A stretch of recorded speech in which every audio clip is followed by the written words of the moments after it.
Hello friends, आज आपण पाहणार आहोत डिनर रेसिपी।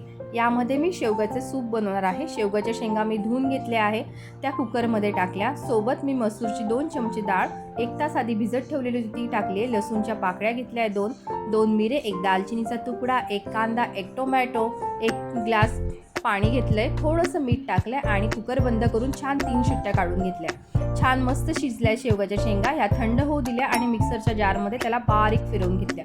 त्यानंतर त्या गाळणीत मी टाकल्या। गाळणीमध्ये सगळं जे गाळून घ्यायचे, म्हणजे काय होतं, शेवगाच्या शेंगाचा जो चोथा असतो तो सगळा निघून जातो आणि छान ते खाली राहिलेलं गाळवर त्याला आपण आता फोडणी घालू आहोत। तर फोडणी घालण्यासाठी कढई ठेवली मी गॅसवरती। थोडंसं अर्धा चमचा तूप टाकलं, राई टाकली, जिरं टाकलं, कढीपत्ता टाकला, छान तडतडू दिले।